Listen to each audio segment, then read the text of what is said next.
Canada की राजधानी Ottawa के तकरीबन सेंटर से आधा घंटा दूर एक जगह है जहाँ पे मैंने ज़मीन खरीदी है 10 एकड़, और वो मेरे भाई के घर से कोई तकरीबन 15-20 मिनट के आसपास दूर है।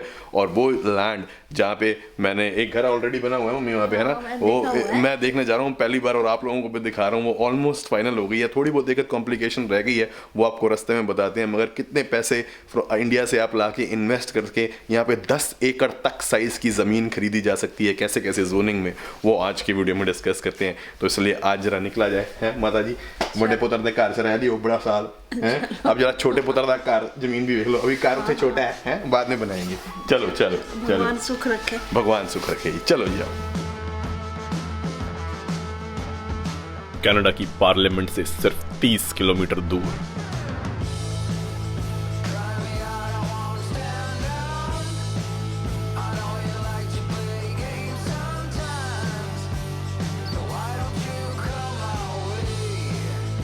अपनी जिंदगी भर की सारी कमाई के एक बड़े हिस्से से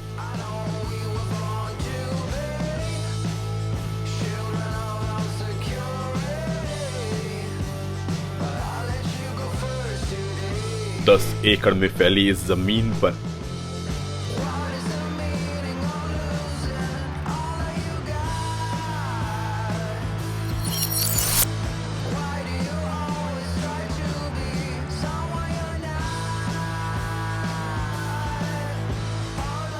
अपना घर बनाने का ख्वाब लिए एक नई जिंदगी की तरफ पहले कुछ कदम उठाता।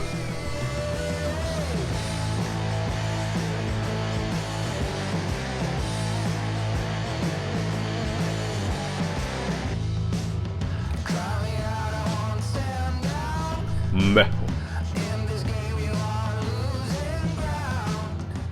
मोहित मनोचा और ट्रैवलिंग देसी।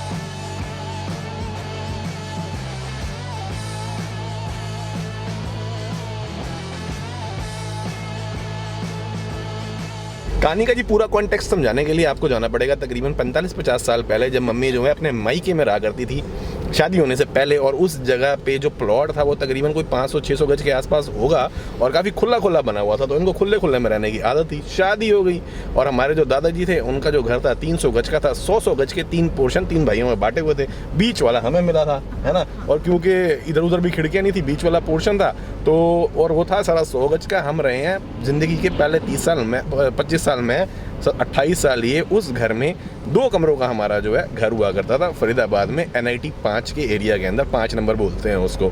वहाँ पे सारा हमने बचपन निकाला और मम्मी जो है ना उस टाइम पे पूरा यही बोलती थी कि हाय काश मेरा बड़ा प्लाट हो, काश मेरा बड़ा कार हो है। और मम्मी कहती कम से कम हो तो 500 का हो, क्योंकि भैया जब भगवान से मांग रहे हैं तो खुला ही मांगना चाहिए ना। और खुला मांग लेती और कितना खुला मांगती सी जिन्ना लैंड चले हैं।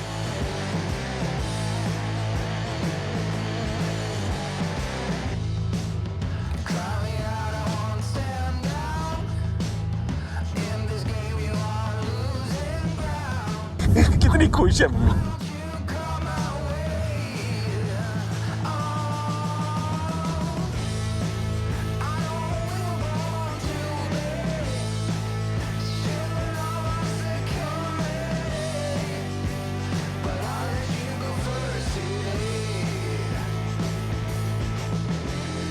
मतलब आप ये लगा लो कि उस टाइम पे थोड़ा तंगी का दौर हुआ करता था। हमारी पहली गाड़ी भी घर में आई थी जेन, जो कि मैं 11वीं क्लास में था 2003 में, तब आई थी सेकंड हैंड। और उसके बाद थोड़ा हमारा टाइम बदला, तो हम थोड़े पैसे आए, हमने भी मेहनत करी, पापा का भी थोड़ा सा और बेटर हो गया सीन काफ़ी हद तक। फिर हम मूव करके थोड़े बड़े किराए के घर में, 350 गज के घर में, इवेंचुअली जाके जो है 500 गज का हमने प्लॉट ले लिया फरीदाबाद में, जो हमने कभी बनाया नहीं, क्योंकि पहले बनाने के लिए पैसे उसको बहुत चाहिए थे। इंडिया में करोड़ 1.5 करोड़ तो बनाने के लिए चाहिए होता है। और उसके बाद दूसरी चीज़ ये कि हमारा पापा बीमार हो गए, फिर वैसे ही पॉइंट ही बनता था।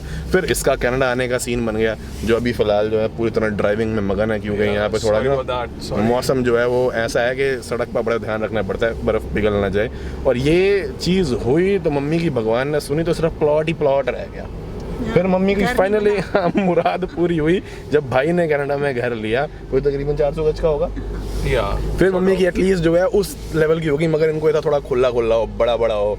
तो मैंने कहा ये है, अब मेरी थोड़ी सी रिक्वायरमेंट ऐसी थी, क्योंकि अगर मैं वैसे ही घर लूँ जो इसका है, तो तकरीबन 5 करोड़ के आसपास वो पड़ता है आज की डेट में।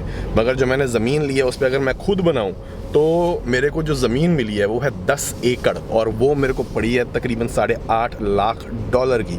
तो उसकी डिटेल मैं आपको वहाँ जाके बताता हूँ, जो कि तकरीबन 4.5 करोड़ रुपए के आसपास होता है। और कंस्ट्रक्शन आप अपने हिसाब से कर सकते हैं उसके ऊपर, रूरल जोनिंग के अंदर आता है। कितना खर्चा पड़ेगा क्या नहीं पड़ेगा, ओवरऑल घर बहुत बड़ा हो गया, कहाँ 400 गज, कहाँ 10 एकड़ की जगह।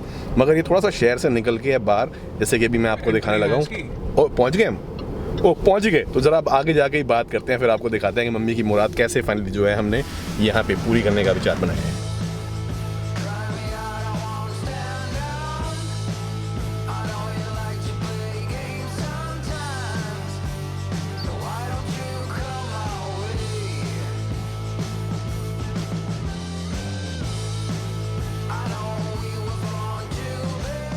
तो जी ये फाइनली वो लॉट है जो हमने लिया है। ये कुल मिला के 10 एकड़ है, मगर इसके ऊपर एक यही घर है जो अभी अंदर से बना हुआ है। एंड सैडली जो हमारे एजेंट आए हैं उन्होंने कहा कि क्योंकि अभी इसकी क्लोजिंग नहीं हुई है, तो जो करंट ओनर है उसने इसके अंदर जाने की परमिशन नहीं दी। ये बहुत पुराना घर है और इसके अंदर कई सामान तो जो है ना 1940s के आसपास का भी पड़ा हुआ है। और इसका डेकोर जो है वो इतना पुराना है कि आप लोगों को देख के पता लग जाएगा कि जैसे पुरानी हॉलीवुड स्टाइल की मूवीज़ होती हैं उनके अंदर होता है। हाँ माता जी, फिर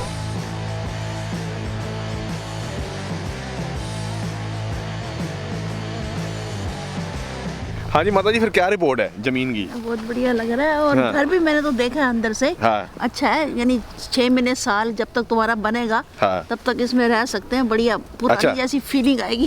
ठीक है ठीक है ठीक है, घर तो सुंदर है। बाकी जी ज़मीन जो है ये तो मतलब मैं आपको क्या हिस्सा बताऊँ इसका कितना छोटा है, क्योंकि जो शुरू हो गई ये जाती है वो काफ़ी पीछे तक, जहाँ पे मैं खुद भी अभी नहीं जा सकता, क्योंकि पूरे यहाँ पे जो है ना घने पेड़ वगैरह बने हुए हैं। और स्नो भी सिर्फ इतने एरिया में ही हटी हुई है जहाँ पे गाड़ी वगैरह जाती है। और मेरे जूते इस लायक नहीं है, बट मैं कोशिश करता हूँ कि थोड़ा पीछे जाके आप लोगों को दिखा सकूं।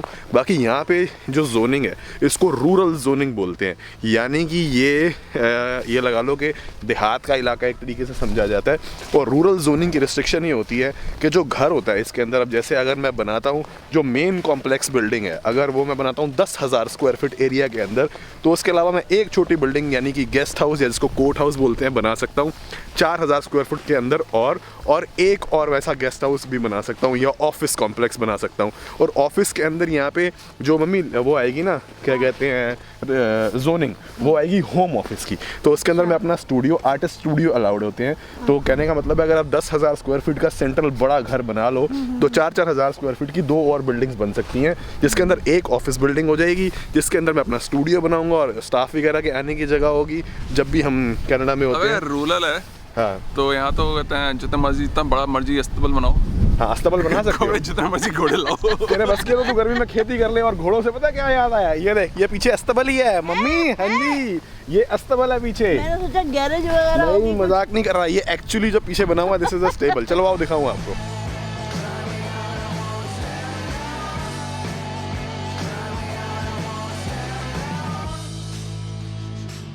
माता जी ये हो गया घोड़ों का अस्तबल, ठीक है जी। और वो पीछे वो पेड़ दिख रहे हैं, वो वहां तक अपनी जमीन का बॉर्डर है। ठीक है, पीछे उस वाले तरफ। पेड़ वो। हाँ, वो जो पीछे वाले पेड़ है वहां तक अपनी जमीन का बॉर्डर है। ये इन्होंने शेड वगैरह बना रखे हैं। ये जो गांव देहात के लोग होते हैं वो अपना सारा ये सामान अलग रखने के लिए बनाते हैं जानवरों का। ये पीछे उन्होंने पिकनिक टेबल लगा रखी है। और इसके अंदर जितनी ये जमीन चौड़ी है ना, अगर आपको मैं वहां पे दिखाऊं तो अभी तो हमें नज़र ही नहीं आ रहा है इसका एंड कहाँ है, क्योंकि पेड़ बहुत घने हैं, काफ़ी चौड़ी, और पीछे वहाँ तक सारी ये जो है जा रही है। बट ड्रोन शॉट के अंदर ही समझ आएगा।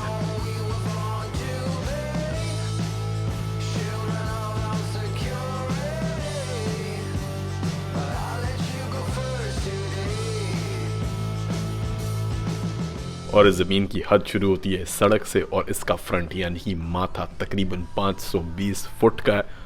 और जो सामने सफ़ेद चादर दिखाई दे रही है ये एक्चुअली एक जमी हुई लेक है जो गर्मियों में पिघल जाएगी। और ये सारे पेड़ ख़त्म होते होते इसकी गहराई बनती है तकरीबन 800 फुट यानी कि अराउंड 4.5 लाख स्क्वायर फुट यानी कि तकरीबन 10 एकड़।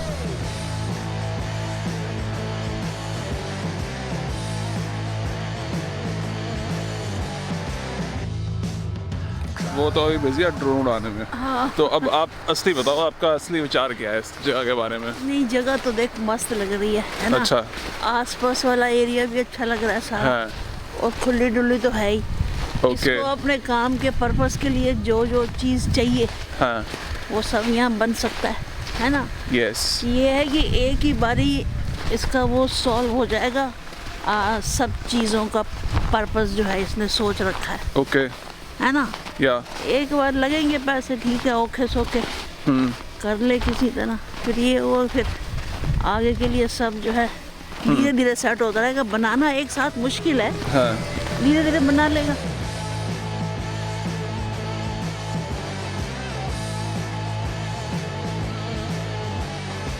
जब ये प्लॉट मार्केट में आया था तो इसकी कीमत तकरीबन 6.5 लाख डॉलर थी, यानी 3.5 करोड़ रुपए के आसपास। मगर होता क्या है, यहाँ पे ऑटवा में आजकल इतनी तेज़ी है मार्केट में कि आप अगर कोई घर भी खरीदने जाओ तो जिस दिन घर मार्केट पे आता है उस पर 3-4 ऑफर इकट्ठे आ जाते हैं और जो सेलर है वो हाईएस्ट बिडर को दे देता है। तो मुझे ये था कि ये ज़मीन, क्योंकि अगर आप जो है, मैं भी ड्रोन शॉट में आपको दिखाता हूँ, उसके सामने एक अच्छी रेजिडेंशियल कॉलोनी बनी हुई है, साइड में भी अच्छे रेजिडेंशियल घर बने हुए हैं, काफ़ी प्राइम ज़मीन है। वो अलग बात है, रूरल है, तो इसको तोड़ के इसके मल्टीपल प्लॉट्स बना के नहीं बेचा जा सकता। This has to be a single unit. और रूरल जोनिंग के अंदर कनाडा में 12 एकड़ से बड़ी ज़मीन होनी चाहिए, तभी आप उसके 2 हिस्से कर सकते हो। इस ज़मीन को तोड़ा नहीं जा सकता, ये सिंगल लॉट ही बनेगी। तो मेरे लिए तो काम ऐसा है कि ऑफिस और वो सब चीज़ें, तो इसीलिए, और बड़ा घर फाइनली, तो तभी मैंने ये लिया ताकि खुली जगह हो अपने पास करने के लिए। वैसे तो यहाँ पे 4-6 महीने स्नो ही पड़ी रहेगी इसके अंदर अगर मैं सड़क भी काट दूँ तो स्नो हटाने के लिए भी अपना पिकअप ट्रक खरीदना पड़ेगा। But content, material, risk and सबसे बड़ी बात ये इन्वेस्टमेंट, क्योंकि मुझे पता है कि शहर धीरे धीरे एक्सपैंड कर रहा है, अल्टीमेटली ये रेजिडेंशियल जोनिंग में आ जाएगा। अगर मैं इस पर घर ना भी बनाऊं तो जिस तरीके से यहाँ पे प्रॉपर्टी के राइजिंग ट्रेंड है, ये ज़मीन की कीमत जो है अगर 2-3 साल में तकरीबन $1 मिलियन के आसपास तो पहुँच ही जाएगी। Coming back to the topic, 6.5 lakh dollar के आसपास ये मार्केट पर आया था, जो इसका आस्किंग प्राइस था। इस पर जब मैंने बिड लगाई तो 12 ऑफ़र आए थे इस घर के ऊपर, और मैंने बिड लगाई थी सीधा $2 लाख यानी 1 करोड़ रुपया ऊपर, 8.5 लाख डॉलर पे। तो तब जाके जो है ये प्रॉपर्टी 8.5 लाख डॉलर में 12 ऑफ़र्स में से मेरा ऑफ़र सिलेक्ट हुआ था, तो मिल गई। सिर्फ इसलिए नहीं, मुझे पता है क्योंकि बहुत लोगों ने भी लगाई होंगी, और क्योंकि यहाँ पे आसपास फ्रेश कंस्ट्रक्शन भी चल रही है, तो इसीलिए ज़्यादा चांस है कि जल्दी ये रेजिडेंशियल में कन्वर्ट हो जाएगी। और जो बिल्डर आसपास बना रहा है, ये रिस्क था कि वो बिल्डर बिड लगा के महंगी ना खरीद ले, तो मैंने थोड़ी खुली बिड लगा दी। पैसों की अरेंजमेंट कैसे करी है वो तो अलग ही टॉपिक है, उस पर बाद में आऊँगा, क्योंकि अभी फ़िलहाल मैंने पैसे भेजे हैं। मगर मैंने ये प्रॉपर्टी जो है, क्योंकि आपको पता है कल की वीडियो देख के कि अब जो है लाइफ पार्टनर मेरे फाइनल हो गई हैं, तो उन्हीं के साथ जो है हमने मिलके लिया ये प्रॉपर्टी। मैंने अकेले नहीं ली, दोनों ने 50-50 ली है। तो इसीलिए जो इन्वेस्टमेंट है मेरी इसके अंदर सिर्फ 2.25 करोड़ रुपए है। और जब हम इसकी इंस्टॉलमेंट कराएंगे तो जो पता लगेगा कि कितने देने हैं अभी एग्जैक्टली, क्योंकि बैंक से पूरे डॉक्यूमेंट्स फाइनल होके आए नहीं हैं। जब वो आ जाएंगे तो पता लगेगा डाउन पेमेंट कितनी जानी है। बट मैंने इन्वेस्टमेंट के लिए अपने काफ़ी पैसे, जो सारी जमा पूंजी थी वो इंडिया से, उसका एक बहुत बड़ा चंक यहाँ पे भेज दिया है। वो वो सब जो मेरे पास बचा था यूट्यूब की सारी कमाई मिला के, एग्जिस्टिंग बिजनेस से जो थोड़े बहुत आते हैं उसके, पुरानी सारी सेविंग्स, एफडी जो मैंने करा रखी थी, और डिवोर्स के बाद फाइनली जो मुझे पता था कि दिस इज़ माई नेटवर्थ, तो मैंने यहाँ पे इन्वेस्ट करने की सोची।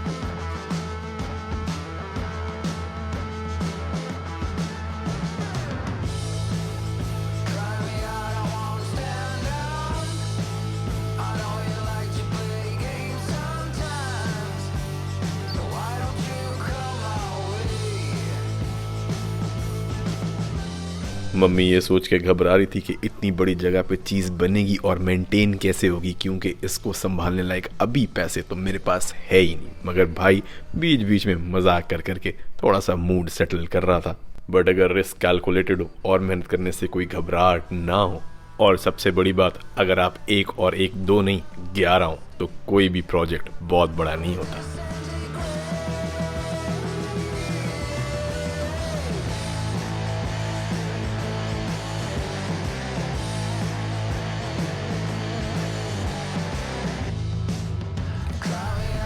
बाकी माता जी का नाइट शूट बड़ा जबरदस्त है। अच्छा पाबी पता ने है, लगा चेरी और मेरा सेम है, एक जैसा है, दोनों का एक जैसा। Very good very good. बाकी जी ज़मीन तो ये थी 99% अपनी है, 1% कल को ऊपर नीचे कुछ लोन की हो जाए, कोई कागज़ वागज़ का पंगा आ जाए, क्योंकि इनके टाइम सेट होता है कि इतने टाइम के अंदर आपका हो जाना चाहिए, वरना सेलर जो आपको ऑफर कैंसिल कर सकता है। तो फिंगर्स क्रॉस होगी तो ठीक है। बाकी ये भी नहीं पता अभी जी कि सही डिसीजन है गलत डिसीजन है क्या है, वो तो आगे जाकर रिजल्ट पता लगेगा। मैं थोड़ा रिस्क ले लेता हूँ, बट अभी के हिसाब से तो ऐसा लग रहा है कि उम्मीद तो यही है कि शायद गलती ना करी हो, है मम्मी? हाँ वो तो ठीक लग रहा है। ठीक लग रहा है, चलो पहले पूरी अपनी हो जाए तब मुझे पक्का यकीन होगा।